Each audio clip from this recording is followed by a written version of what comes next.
Eu intitulei a palavra de hoje, Eu Sou o Próximo. Nós vamos ler o versículo que já foi citado aqui pelo Ed, de Lucas capítulo 10, nós vamos ler do versículo 25 a 37, se você não trouxe a Bíblia, você acompanha aí na tela.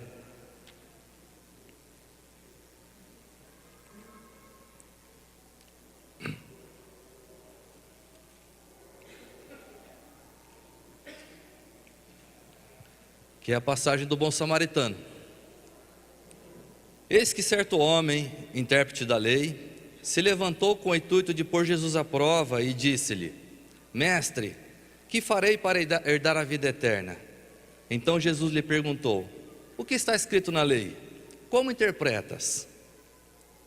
A isto ele respondeu: Amarás o Senhor teu Deus de todo o teu coração, de toda a tua alma, de todas as tuas forças e de todo o teu entendimento, e amarás o teu próximo como a ti mesmo. Então Jesus lhe disse: Respondeste certamente, faze isso e viverás. Ele, porém, querendo justificar-se, perguntou a Jesus: Quem é o meu próximo? Jesus prosseguiu dizendo: Certo homem descia de Jerusalém para Jericó e veio a cair em mãos de salteadores, os quais, depois de tudo lhe roubarem e lhe causarem muitos ferimentos, retiraram-se deixando-o semi-morto. Casualmente, descia um sacerdote por aquele mesmo caminho e passou de largo. Semelhantemente, um levita descia por aquele lugar e, vendo-o, também passou de largo. Certo samaritano que seguia o seu caminho passou-lhe perto e, vendo-o, compadeceu-se dele. E chegando-se, pensou-lhe os ferimentos, aplicando-lhe óleo e vinho, e colocou-o sobre o seu próprio animal e levou-o para uma hospedaria e tratou dele.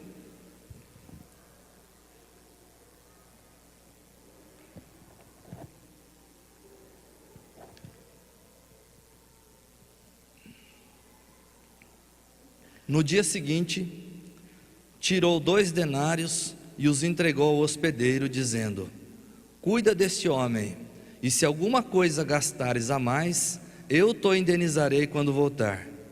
Qual desses 3 te parece ter sido próximo do homem que caiu nas mãos dos salteadores? Respondeu-lhe o intérprete da lei: O que usou de misericórdia para com ele. Então lhe disse: Vai e procede tu de igual modo. Muito bem.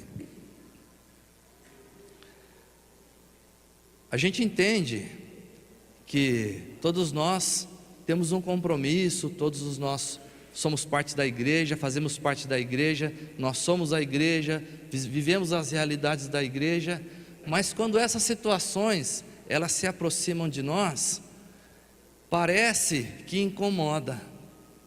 Quando há uma diferença social muito grande do teu padrão social de vida para o padrão social daquele que está precisando, há uma tendência nossa de nos desviarmos daquela situação.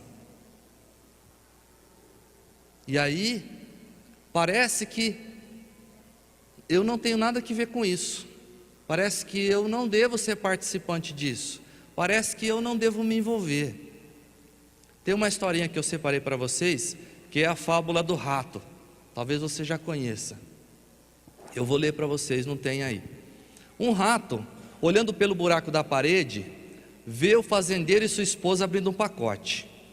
Pensou logo no tipo de comida que haveria ali. Ao descobrir que era uma ratoeira, ficou aterrorizado. Correu ao pátio da fazenda, advertindo a todos: Há uma ratoeira na casa! Há uma ratoeira na casa.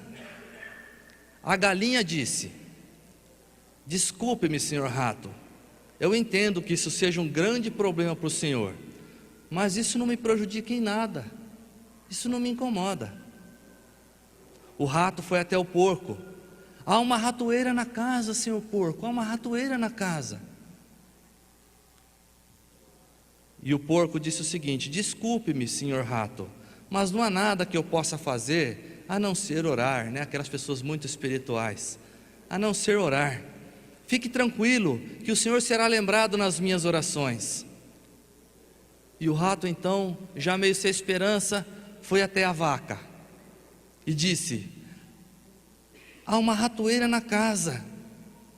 E ela lhe disse: uma ratoeira? Por acaso eu estou em perigo? Acho que não. Então o rato voltou para casa abatido para encarar a ratoeira. Então naquela noite ouviu-se um barulho como de uma ratoeira pegando sua vítima. A mulher do fazendeiro correu para ver o que havia pego na ratoeira. No escuro, ela não viu que a ratoeira havia pego a cauda de uma cobra venenosa. E a cobra picou a mulher. O fazendeiro a levou imediatamente ao hospital. Ela voltou com febre. Todo mundo sabe que para alimentar alguém com febre, nada melhor do que uma boa de uma canja de galinha, não é? O fazendeiro então pegou a galinha e fez a tal da canja, e a galinha se foi. Como a doença da mulher continuava a se agravar, os amigos e os vizinhos vieram visitá-la, e o número de pessoas ficou grande na casa. E era um sábado. Essa aqui eu estou inventando, né? Não está aqui. E todo mundo sabe que de sábado, quando está frio, nada melhor do que uma boa de uma feijoada. E para alimentar, quem se lascou? O porco. A mulher não melhorou, e ela acabou morrendo. Muitos parentes e amigos vieram para o funeral. O fazendeiro então, para alimentar toda aquela parentela, sacrificou a vaca. Moral da história: na próxima vez que você ouvir alguém dizendo que está com problema e acreditar que o problema não lhe diz respeito, lembre-se que quando há uma ratoeira na casa, toda a casa corre perigo. O problema de um é o problema de todos. Amém? Muito bem, amados. Embora isso seja uma história fictícia, mas tem muito a ver com o nosso contexto de hoje, não é? O pastor Abílio, ele idealizou esse projeto, e eu tenho um compromisso com ele e com a história dele na Casa da Esperança, de uma historinha que ele contou uma vez aqui, que o pastor Honório foi fazer a parede, e o senhor pediu para ele colocar em vez de colocar um tijolo, a linha divisória era essa, e aí, então o tijolo ficaria para a esquerda e o salão ficaria menor. O senhor lembra dessa história? O senhor me contou? E aí o senhor falou: não, coloca, em vez de colocar para o lado de dentro, põe para o lado de fora, que dá 30 centímetros a mais aqui e 30 a mais do lado de lá, dá 60 centímetros maior o salão, né? Toda vez que eu começo a esmorecer, porque quando você está lá no bairro, quando você está lá na periferia, as pessoas têm uma cultura do ganha-ganha. Então o nosso desafio como igreja é quebrar essa cultura do ganha-ganha. É o que você vai oferecer para que eu abra as portas da minha casa. Essa é a cultura do ganha-ganha. Então o nosso objetivo lá na periferia, lá no bairro, é acabar com essa cultura, é que as pessoas tenham dignidade e trabalho e consigam sustentar suas próprias vidas. Esse é o nosso desafio, porque nós tiramos as pessoas da favela. O nosso desafio é tirar a favela das pessoas. Esse é o nosso desafio como igreja, esse é o nosso desafio como cidadãos, e é o meu desafio particular enquanto pastor daquelas vidas, daquelas pessoas. Embora nós sendo muitos, nós somos uma unidade, e não devemos viver separados uns dos outros. Nós somos membros do corpo de Cristo, cada um de nós. Cada membro precisa um do outro, cada um de nós é indispensável para o outro. Nós pertencemos uns aos outros. Nosso crescimento pessoal e espiritual fica comprometido quando estamos distantes uns dos outros. Ou quando praticamos o individualismo e ficamos preocupados somente com o nosso quadradinho. Essa comunhão exige amor, vai além, amor que vai além da palavra, amor que vai além do olhar, amor que vai além do evento, amor que faz uma história, amor que se sacrifica, que se envolve, amor que é prático, amor que supera as diferenças e as indiferenças, amor que constrói pontes e destrói muros, que são as nossas barreiras internas, que nós criamos diante dessas situações que nós vemos. Parece que eu não tenho nada que ver com isso, mas eu tenho. E aí, amados, que muitas vezes nós nos complicamos, porque nós temos uma tendência natural e humana de praticar a individualidade no seu contexto, em todos os seus aspectos, né? Se a pessoa afetada por um infortúnio, por um problema, ela não tem uma ligação emocional conosco, aí nós temos a tendência de praticar o chamado cada um por si, Deus por todos. Ou então, cada macaco no seu galho, não é? Ou então, o ema-ema. Sabe o ema-ema? Ou seja, praticamos o exercício do amor somente com os que nos amam. Essa é a nossa tendência natural. E é contra isso que nós temos que trabalhar aqui dentro de nós. Para isso que eu e você recebemos o Espírito Santo. Para que a sua natureza carnal, ela seja mortificada e o Espírito vivifique dentro do teu coração o amor e a paixão pela obra do Senhor Jesus.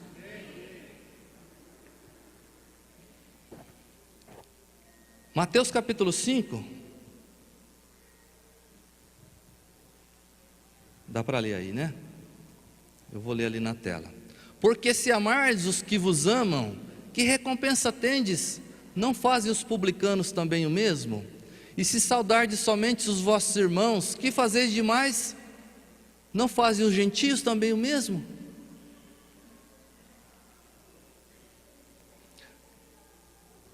No grego, amados, a palavra descrita para igreja é eclésia, que traduzido para o português é chamados para fora. Ou seja, nós não devemos ficar trancafiados ou trancados sob paredes e tetos, curtindo a unidade. A unidade, ela tem que ir além das nossas paredes. A unidade, ela tem que ir para fora. Você não foi chamado para dentro, você foi chamado para fora. Nós temos que alargar as estacas das nossas tendas. Por isso que o povo de Deus constrói tendas, construía tendas, porque você tinha facilidade de alargar. Chegou mais gente, alarga. Chegou mais gente, alarga. E agora, chegou mais gente, alarga. Existem duas coisas na vida que quanto mais repartimos, mais aumenta. Dr. Mário Sérgio Cortella, que é professor e escritor da USP de São Paulo, ele disse essa seguinte frase: existem duas coisas na vida que conseguimos ter mais quando repartimos: amor e consideração. Quanto mais você ama, mais amor você recebe. Quem tem netinho como eu, sabe do que eu estou falando, não é? Se você ama, você quer aumentar o teu círculo de amor, alarga as estacas da sua tenda. Ame as pessoas, ame o próximo, demonstre amor. Hoje nós temos uma grande oportunidade aqui, de você demonstrar o amor, de você dividir. Na verdade você não divide, você multiplica. O amor, quando você reparte ele, você não tem 2 meio amores, você tem 2 vezes mais amor. E é isso que Deus está querendo te dizer hoje. Olha, você tem a oportunidade de multiplicar o amor que eu coloquei aí dentro de você, o amor que eu te dei. O amor que você recebeu é esse amor. Deus nos acolheu quando nós estávamos longe, perdidos e entregues ao nosso pecado, mas Ele nos amou, nos aceitou, nos perdoou e nos transformou. E é isso que nós devemos fazer. E nós hoje, aqui, nós da Comunicação e Missão Cristã, temos esse grande privilégio e uma grande oportunidade de demonstrar que de hoje em diante, para cada uma dessas crianças e educadores da Casa da Esperança, que a igreja é um lugar de aconchego, carinho e amor. Temos a oportunidade de abençoar e de ser abençoado. Bênçãos financeiras são bem-vindas. Vocês já viram aqui que a despesa é grande, né? Eu me lembro que na época que eu fui tesoureiro da Casa da Esperança, nós tínhamos um déficit mensal de R$4.000, que na época era muito dinheiro para a casa absorver. Tinha que se virar. E isso reflete nas crianças, reflete no trabalho.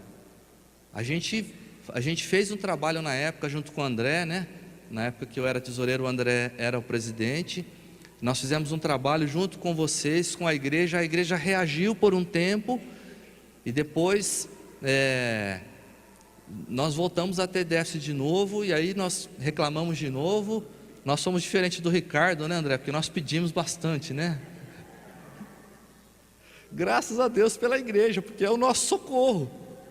A igreja não são os pastores, a igreja são vocês, é eu, somos nós, somos um todo. Por isso, amados, não perca essa oportunidade. Comece hoje, continue amanhã, faça com que seja para sempre. Ame o seu próximo, se esforce pelo seu irmão, socorra os menos favorecidos. Se você é alguém que pela graça do Senhor é abastado, você tem com sobra, se lembre que aquilo que sobra para você, falta para outros. Se lembre, quando você for comprar uma coisa muito cara, que talvez você nem precise, tem alguém que precisa comprar algo muito barato, que ela precisa muito. A nossa realidade lá no bairro, ela é dura. Você vai para as casas das pessoas, eu já carrego no meu carro uma cesta básica, porque a realidade lá não é fácil. Eu sei disso daí, eu sou conhecedor, e eu represento uma igreja, eu represento a Comunicação e Missão Cristã. Por isso que quando eu não consigo fazer alguma coisa, eu não tenho o menor problema de vir aqui no escritório e pedir e compartilhar. A semana passada nós tivemos um caso, faz uns 20 dias, a Elaine me ligou: olha, preciso ter uma casa para visitar. Não era bem lá no bairro, era um bairro lá próximo. E aí e já falou: olha, só que você vai ter que levar uma cesta básica. Essa é a realidade lá na ponta.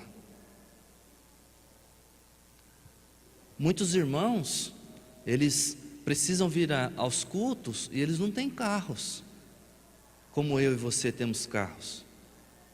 Deus me agraciou, Deus me abençoou, e eu posso ter 2 carros em casa.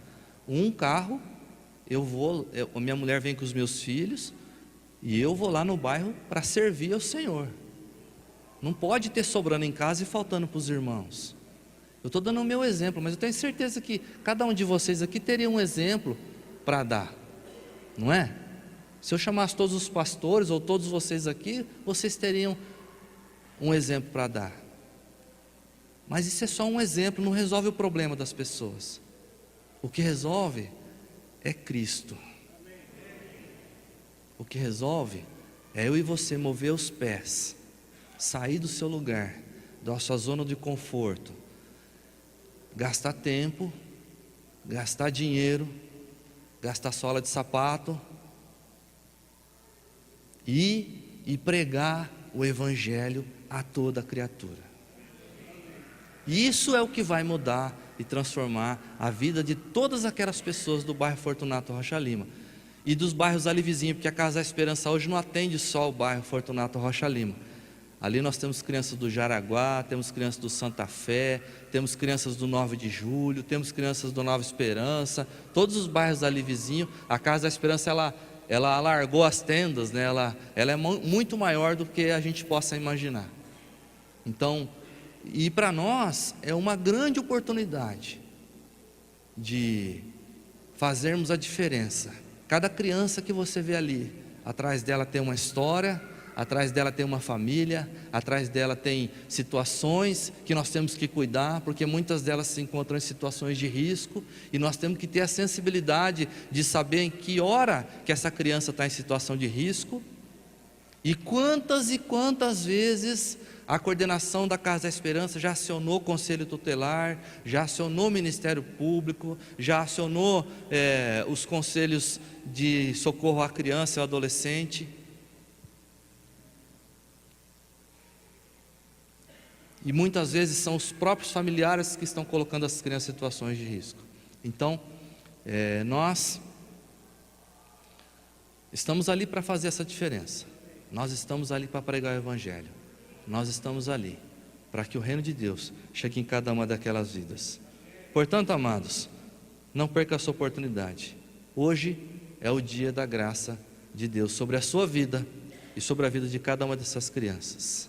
Nós temos que ser um diferencial na vida delas. Que isso comece hoje, que isso seja perene, seja para sempre, que isso seja para o louvor e para a glória do Senhor. E para terminar, eu quero deixar para vocês um versículo. Portanto, acolhei-vos uns aos outros, como Cristo nos acolheu para a glória de Deus. E novo mandamento vos dou, que vos ameis uns aos outros, assim como eu vos amei, que também vos ameis uns aos outros. Deus abençoe a todos. Obrigado, em nome de Jesus. cmc.com.br é o nosso canal para compartilhar o Evangelho do Reino de Deus e o senhorio de Jesus Cristo.